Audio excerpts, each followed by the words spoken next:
Hi guys, good morning. Welcome back to my channel. Uh, I'm so grateful to you, thankful to you for watching my video, sharing my video, liking my video. I would request you to please subscribe my channel, like my video, share my video as much as possible. तो जैसे कि हम लोगों ने पहले अपने videos में discuss कर रहे थे, और जो हमारा पॉइंट ऑफ व्यू था कि कुछ पॉइंट्स जैसे कि बाय चांस जब कैंडिडेट अपने बायोडाटा में इंटरव्यू के टाइम पे हाईलाइट करना भूल जाता है या फिर वो ओवरलुक कर दिया जाता है बाय चांस एचआर की तरफ से या कंसल्टेंट की तरफ से, तो उन चीज़ों का किस तरीके से कैंडिडेट के लिए बेनिफिट रहती हैं अगर वो चीज़ें वो दिखाता है अपने बायोडाटा में। अमूमन जो कैंडिडेट कई बार नहीं दिखाता ये सोच के कि it will have a negative impact, और अगर वो दिखाता है तो फिर उसका किस तरीके से नेगेटिव इम्पैक्ट उसके ऊपर रहता है। तो इन चीज़ों को हमने मोटा मोटी डिस्कस किया था पहले वाले वीडियोस में। तो उसी के अमूमन हम लोग एक अभी डिस्कस कर रहे थे जो लास्ट वीडियो में शायद मेरे ख्याल से एज की क्राइटेरिया के रिगार्डिंग। तो कभी कभी ये भी होता है कि शायद हमने बहुत कुछ उसके बारे में डिस्कस कर भी लिया था। तो कई बार कैंडिडेट अपनी एज को लेके बड़ा संकोच में रहता है, थोड़ा बैकफुट पे रहता है कि मतलब वो अपनी एज बायोडाटा में क्लियरली शो करे कि नहीं करे। अब उसके रिगार्डिंग मैंने जो पॉइंट्स आप लोगों को डिस्कस किए थे वो शायद ये थे कि मैंने ये कहा था कि शायद स्टार्टअप में 35-40 के लोग जो हैं हाई मिड या बिल्कुल टॉप लेवल पे पहुंच चुके होते हैं, बल्कि जो ट्रेडिशनल कंपनीज़ हैं तो उनमें भी जो है आप देखते हैं कि 35-40 का जो एज ग्रुप के लोग होते हैं with the same skill set वो शायद मिड लेवल मैनेजमेंट में रहते हैं या लोअर मिडिल मैनेजमेंट में होते हैं। तो अगर कोई ऐसे ट्रेडिशनल कंपनी का बंदा उठ के अगर बाई चांस उसका बायोडाटा किसी ऐसी कंपनी से कॉल आती जो स्टार्टअप का हो तो वो थोड़ा सा बैकफुट पे रहता है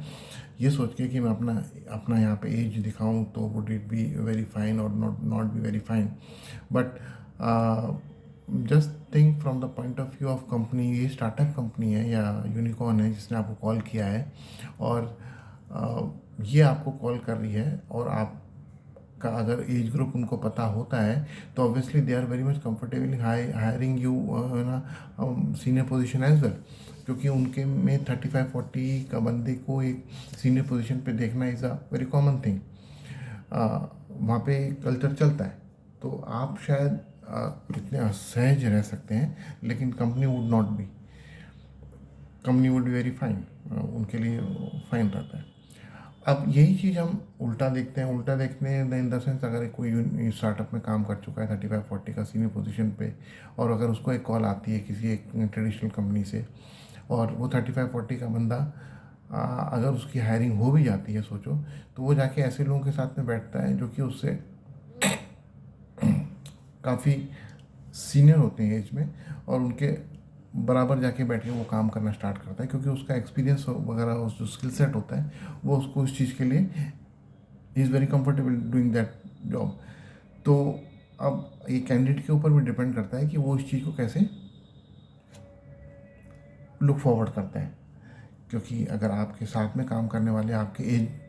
स्किल सेट में आपके बराबर है, हायरार्की में आपके बराबर है, लेकिन एज में आपसे बड़े हैं, आप इस एज में आपसे बड़े हैं, तो आपको उनके साथ में कैसे इंटरेक्शन करना है,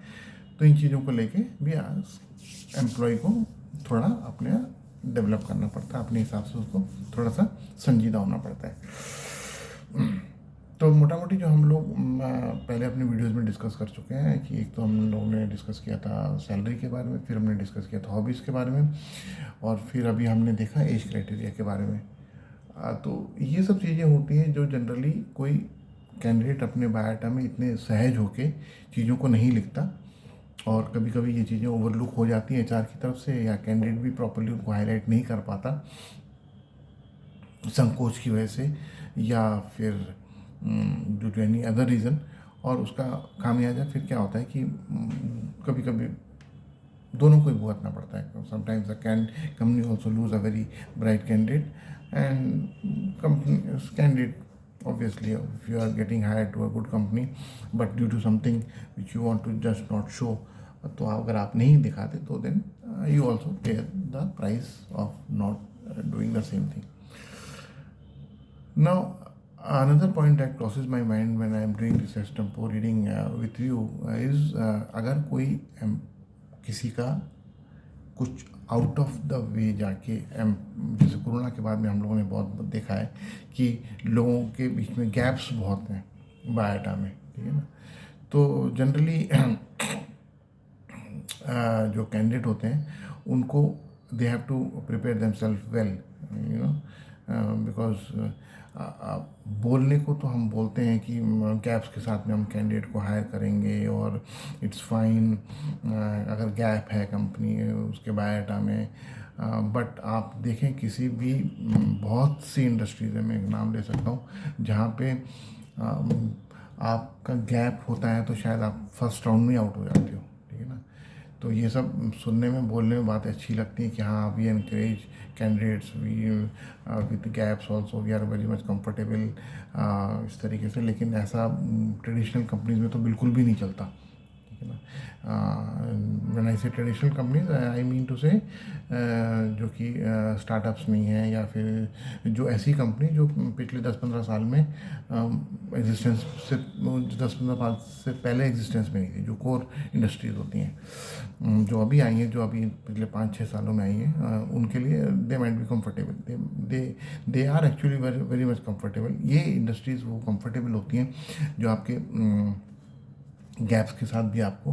बहुत इज्जत से ओवरबोर्ड लेती है. और एक और चीज़ जो होती है generally that crosses my mind is अगर आपका एक्सपीरियंस कुछ वेरीड रहा है, मतलब कि जो आपका कोर फील्ड है,